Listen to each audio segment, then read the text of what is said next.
നമസ്കാരം. ഞങ്ങൾ വയല higher secondary സ്കൂളിൽ പഠിക്കുന്ന വിദ്യാർത്ഥികളാണ്. എൻ്റെ പേര് അശ്വിൻ. എൻ്റെ പേര് ഹരികൃഷ്ണൻ. ഇത് ഞങ്ങൾ ഉണ്ടാക്കിയ ഒരു മോഡൽ ഇൻക്യുബേറ്ററാണ്. ഇതിനകത്ത് നമ്മൾ മുട്ട വിരിയിപ്പിക്കാൻ വേണ്ടിയിട്ടാണ് ഇത് ഉപയോഗിച്ചിരിക്കുന്നത്. ഇതിനകത്ത് ഉപയോഗിച്ചിരിക്കുന്ന ബൾബുണ്ട്, പിന്നെ DC മോട്ടർ, അത് ഫാനായിട്ട്, പിന്നെ നമ്മൾ തെർമോസ്റ്റാറ്റ് ഉപയോഗിച്ചിട്ടുണ്ട്, പിന്നെ തെർമോക്കോൾ. ഇതാണ് ഇതിനകത്ത് മെയിൻ ഇതായിട്ട് ഹീറ്റ് എസ്കേപ്പിംഗ് പ്രിവെൻറ്റ് ചെയ്യാൻ വേണ്ടിയിട്ടാണ് ഇത് ഉപയോഗിച്ചിരിക്കുന്നത്.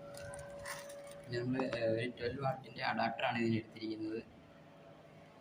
പിന്നെ ഈ തെർമോസ്റ്റാറ്റിൽ ഒരു പ്രിഡിഫൈൻഡ് ടെമ്പറേച്ചർ നമ്മൾ സെറ്റ് ചെയ്തിട്ടുണ്ട്. 38 ഡിഗ്രി ആകുമ്പോൾ തന്നെ ഓഫ് ആവും. പിന്നെ തിരിച്ച് അത് കൂൾ ഡൗൺ ആയി 37 ഡിഗ്രി ആയി കഴിയുമ്പോൾ വീണ്ടും ഓൺ ആവും. പിന്നെ ഒരു എഗ്ഗിന് യൂഷ്വലി ഹാച്ച് ആവാൻ വേണ്ടിയിട്ട് ഒരു 20 to 21 days ആണ് വേണ്ടത്. പിന്നെ എഗ്സ് ഇതിനകത്ത് വെച്ചിരിക്കുന്ന സമയത്ത് അത് എപ്പോഴും മൂവ് ചെയ്തുകൊണ്ടിരിക്കണം. ഇല്ലെങ്കിൽ ചിലപ്പം അതിൻ്റെ എംബ്രയോ അതിൽ പറ്റി പിടിച്ച് അത് എഗ്ഗിന് ഹെൽത്തിനെസ് കുറയാൻ സാധ്യത.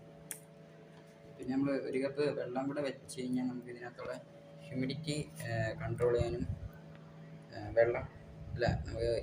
മുട്ടയ്ക്ക് ഈർപ്പം വരാനും നമുക്ക് സഹായിക്കുന്നതാണ്. പിന്നെ ഇതിൻ്റെ അഡ്വാൻറ്റേജ് എന്തൊക്കെയാണെന്ന് വെച്ച് കഴിഞ്ഞാൽ ഇംപ്രൂവ്ഡ് ഹാച്ചിങ് റേറ്റ് ഉണ്ട്. ഇതിനകത്ത് ഒരു നാച്ചുറലി എഗ്ഗ് ഹാച്ച് ആവുന്നതിനേക്കാളും ഇച്ചിരി കൂടെ സാധ്യതയുണ്ട്. ഇതിനകത്ത് മുട്ട വിരിഞ്ഞ് നമുക്ക് കോഴിയെ നല്ല രീതിയിൽ വളർത്തിയെടുക്കാൻ കഴിയും. പിന്നെ ബെറ്റർ കൺട്രോൾ, നമുക്ക് ഇതിൻ്റെ എംബ്രിയോണിക് ഡെവലപ്മെൻറ്റ് ഓരോ സ്റ്റേജായിട്ട് നമുക്ക് ശ്രദ്ധിക്കാൻ പറ്റും. പിന്നെ ഇതിനകത്തെ വയറിംഗ് ഇതാണ്ട് ഇവിടെയായിട്ടൊരു സെൻസറുണ്ട്. ഇതിനകത്തെ ഹീറ്റ് നമുക്ക് അറിയാൻ പറ്റും. അവിടെ ആ ഹീറ്റാണ് നമ്മളിവിടെ കാണുന്നത്, തെർമോസ്റ്റാറ്റ് നമ്മൾ കാണുന്നത്. പിന്നെ ഇതിൻ്റെ ഡയഗ്രാമാണ് കാണിച്ചിരിക്കുന്നത്, ഈ എഗ് ഇൻക്യുബേറ്ററിൻ്റെ ഡയഗ്രാം. പിന്നെ ഈ തെർമോസ്റ്റാറ്റിൻ്റെ വയറാണ് ഡയറക്റ്റ് നമ്മൾ ഇതിലോട്ട് കൊടുത്തിരിക്കുന്നത്.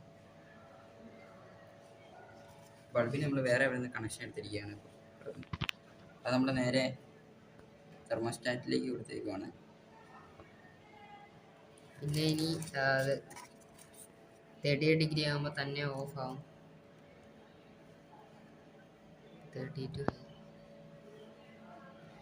33,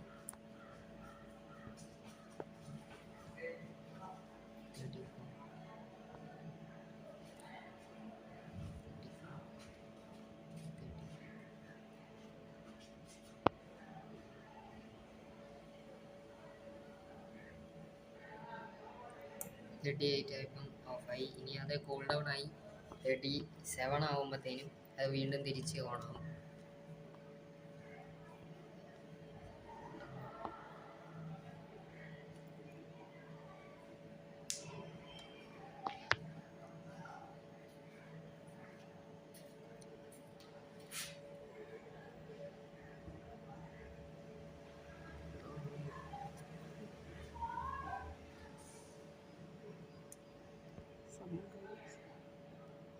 ഈ ഒരു ടെമ്പറേച്ചർ മെയിൻറ്റെയിൻ ചെയ്താൽ മാത്രമേ നമുക്കൊരു മുട്ട നേരെ വിരിച്ചെടുക്കാൻ പറ്റുള്ളൂ. 37 to 38 ഡിഗ്രിയാണ് അതിൻ്റെ മെയിൻറ്റെയിൻ ചെയ്യേണ്ടത്.